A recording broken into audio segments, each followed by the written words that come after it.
নমস্কার বন্ধুরা, বন্দনা রান্নাঘরে আপনাদেরকে স্বাগত জানাই। আজকের রেসিপি ভেজ পিৎজা। কোনো রকম মাইক্রোওভেন ছাড়াই গ্যাসের চুলায় এই পিৎজাটা আমি আপনাদের তৈরি করে দেখাবো। ছোট থেকে বড় আমরা সকলেই পিৎজা খেতে খুবই ভালোবাসি, তবে দোকান থেকে কিনতে গেলে অনেক টাকা দাম দিয়েই পিৎজা কিনতে হয়। তাই কম খরচে বাড়িতে পিৎজা কিভাবে তৈরি করবেন সেই রেসিপিটাই আজ আমি আপনাদের সাথে শেয়ার করছি। আর তৈরি করাও খুবই সহজ, আর এই পিৎজাটা একদম দোকানের মতোই টেস্টি খেতে হবে। আপনারা পুরো রেসিপিটা দেখতে থাকুন, আশা করছি আপনাদের সকলের খুবই ভালো লাগবে। আর বন্ধুরা, আপনারা যদি আমার চ্যানেলে নতুন এসে থাকেন তাহলে আমার চ্যানেলটা সাবস্ক্রাইব করার জন্য অনুরোধ রইল। প্রথমে আমি পিৎজা ডোটা তৈরি করে নেব। তার জন্য আমি এখানে নিয়েছি 2 কাপ ময়দা। এবার ময়দার মধ্যে দিয়ে দিচ্ছি স্বাদ অনুযায়ী লবণ আর বড় চামচের 2 চামচ চিনি। চিনিটা এখানে অবশ্যই ব্যবহার করবেন। এরপর দিয়ে দিচ্ছি ইস্ট। বড় চামচের 1 চামচ ইস্ট এখানে আমি দিয়েছি। এবার এই সব কিছুকে ময়দার সাথে ভালো করে মিশিয়ে নিচ্ছি। এটা মেশানো হয়ে গেছে। এবার উষ্ণ গরম জল দিয়ে ময়দাটাকে মেখে নেব আর একটা নরম ডো তৈরি করব। এখানে ডোটা খুব বেশি শক্ত করলে কিন্তু হবে না। আর ময়দাটা মাখার সময় অবশ্যই আপনারা উষ্ণ গরম জলই ব্যবহার করবেন, তবেই কিন্তু ইস্টটা ভালো মতো ফুলে উঠবে বা অ্যাক্টিভ হবে। এই ময়দার ডোটা আমার মাখা হয়ে গেছে, আর এই রকম নরম করে ময়দা ডোটাকে আমি মেখে নিয়েছি। আর এই ডোটা মাখার সময় কিন্তু হাতের মধ্যে আটকিয়ে যাচ্ছে। এবার এর মধ্যে আমি দিয়ে দিচ্ছি বড় চামচের 2 চামচ সাদা তেল বা রিফাইন্ড অয়েল। এবার তেল দিয়ে ডোটাকে আবার ভালো করে মেখে নেব আর একটা মোলায়েম ডো তৈরি করব। আর তেল দেওয়ার কারণে ডোটা মাখার সময় যে হাতের মধ্যে আটকিয়ে যাচ্ছিল সেটা আর আটকিয়ে যাবে না। আর বন্ধুরা, ইস্ট ছাড়াও কিন্তু পিৎজা তৈরি করা যায়। সেটা কিভাবে তৈরি করবেন সেই রেসিপিটা আগে আমার চ্যানেলে দেওয়া আছে, আপনারা চাইলে সেটা দেখে নিতে পারেন। লিঙ্কটা আমি ডেসক্রিপশান বক্সে দিয়ে রাখবো। তবে অনেক দর্শক বন্ধুই আমাকে কমেন্ট করে জানিয়েছিলেন ইস্ট দিয়ে পিৎজা কিভাবে তৈরি করা যায় সেই রেসিপিটা শেয়ার করার জন্য। তাই এই রেসিপিটা আপনাদের সাথে আমি শেয়ার করেছি। দেখুন বন্ধুরা, এই ময়দার ডোটা আমার তৈরি করা হয়ে গেছে। আর এই রকম নরম করে ডোটাকে মেখে নিয়েছি। এবার এই ডোটাকে ঢাকা দিয়ে 1 ঘন্টা আমি রেস্টে রেখে দেব। এই 1 ঘন্টার মধ্যেই ডোটা খুব ভালো মতো ফুলে উঠবে। দেখুন বন্ধুরা, 1 ঘন্টা পর আমি আপনাদেরকে দেখাচ্ছি। পাত্রের ঢাকনাটা খুলে নিয়েছি আর ডোটা কতটা ফুলে উঠেছে দেখতেই পাচ্ছেন। এবার এই ডোয়ের মধ্যে থেকে লেচি কেটে নেব। এখানে লেচিগুলোকে বড় সাইজের করে তৈরি করতে হবে। তো আমি এইখানে বড় সাইজের 4টে লেচি তৈরি করছি। তো এখানে 4টে লেচি তৈরি করা হয়ে গেছে। এবার এর মধ্যে থেকে একটা লেচি আমি নিয়ে নিলাম আর বাদবাকিগুলোকে ঢাকা দিয়ে রেখে দিচ্ছি। এবার এই লেচিটাকে আমি বেলে নেব। আর এই লেচিটা বেলার সময় কিন্তু খুব বেশি পাতলা করে বেললে হবে না, একটু মোটা করেই বেলে নিতে হবে।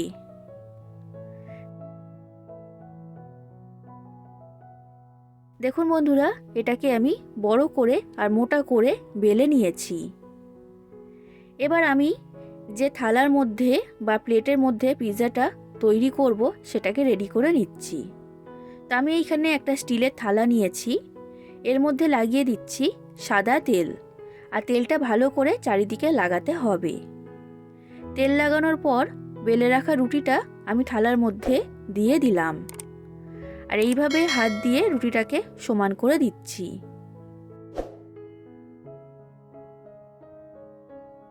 এবার একটা কাঁটা চামচের সাহায্যে রুটিটাকে এইভাবে ফুটো করে দিতে হবে।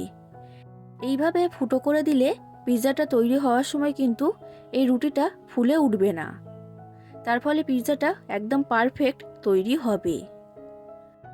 এবার এই রুটির উপরে আমি লাগিয়ে দিচ্ছি পিৎজা সস। বড় চামচের 2 চামচ পিৎজা সস এখানে আমি দিয়েছি। আর এই পিৎজা সস দোকানে কিনতে পাওয়া যায়। যদি আপনাদের কাছে পিৎজা সস না থাকে, এর পরিবর্তে টমেটো সস এখানে লাগিয়ে দেবেন। এবার দিয়ে দিচ্ছি চিজ। চিজটাকে এইভাবে গ্রেট করে চারিদিকে দিয়ে দিতে হবে। তো চিজটা আমার এখানে দেওয়া হয়ে গেছে। এবার এটা আমি ভেজ পিৎজা তৈরি করছি, তো সেই কারণে এখানে কয়েকটা সবজি নিয়েছি। সবজির মধ্যে আমি এখানে নিয়েছি পেঁয়াজ, টমেটো, ক্যাপসিকাম, লাল, হলুদ আর সবুজ 3 রঙের ক্যাপসিকাম নিয়েছি। যদি আপনাদের কাছে লাল, হলুদ ক্যাপসিকাম না থাকে তাতে কোনো রকম অসুবিধা হবে না, শুধুমাত্র সবুজ ক্যাপসিকাম দিয়েই এটা তৈরি করতে পারবেন। আর নিয়েছি ভুট্টা বা সুইট কর্ন। আর সব সবজিগুলোকে এই রকম লম্বা করে কেটে নিয়েছি। এবার এই সবজিগুলোকে একটা একটা করে পিৎজার উপরে আমি সাজিয়ে দিচ্ছি। আর যতটা পরিমাণে আপনারা এখানে ভেজিটেবল বা সবজি দিতে পছন্দ করবেন সেই অনুযায়ী দিয়ে দেবেন। এবার উপর থেকে আবার দিয়ে দিচ্ছি চিজ। চিজের পরিমাণটা আমি এখানে বলছি না, আপনারা যতটা পরিমাণ দিতে চাইবেন সেই অনুযায়ী দিয়ে দেবেন। আচ্ছা বন্ধুরা, আপনাদের যদি এই ভেজ পিৎজা তৈরির রেসিপিটা ভালো লাগে তাহলে অবশ্যই লাইক করে দেবেন, যতটা সম্ভব ততটা শেয়ার করে দেবেন, আর কমেন্ট করে জানাবেন কেমন লেগেছে আপনাদের এই রেসিপিটা। আর আমার চ্যানেলটা যদি এখনও পর্যন্ত সাবস্ক্রাইব না করে থাকেন তাহলে অবশ্যই আমার চ্যানেলটা সাবস্ক্রাইব করে দেবেন। এবার এই পিৎজার উপরে আমি ছড়িয়ে দিচ্ছি চিলি ফ্লেক্স। আপনারা যতটা ঝাল খেতে পছন্দ করেন সেই অনুযায়ী চিলি ফ্লেক্সটা এখানে দিয়ে দেবেন। আর এরপর ছড়িয়ে দিচ্ছি অরিগানো। এবার পিৎজাটা আমি কোনো রকম মাইক্রোওভেন ছাড়াই কড়াইতে গ্যাসের ওভেনে আপনাদেরকে তৈরি করে দেখাবো। তো সেই কারণে গ্যাসের মধ্যে কড়াইতে লবণ গরম হতে বসিয়ে দিয়েছিলাম। গ্যাসের ফ্লেমটা মিডিয়াম থেকে হাই ফ্লেমে রেখে 10 মিনিট লবণটাকে গরম করে নিয়েছি। এবার আমি কড়ার মধ্যে দিয়ে দিচ্ছি একটা স্ট্যান্ড। এবার এই স্ট্যান্ডের মধ্যে পিৎজার প্লেটটা বসিয়ে দিলাম। এবার কড়াটা ঢাকা দিয়ে দিয়েছি।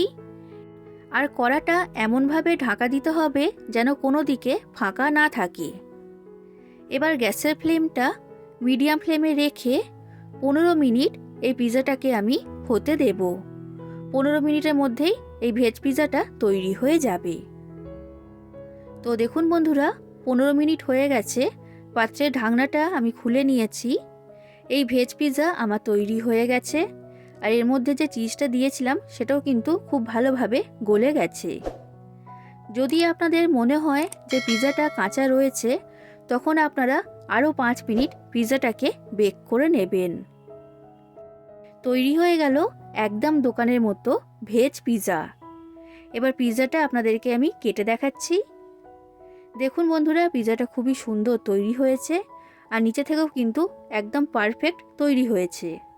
তাহলে বন্ধুরা দেখে নিলেন তো একদম দোকানের মতো ভেজ পিৎজা বাড়িতে কিভাবে তৈরি করবেন।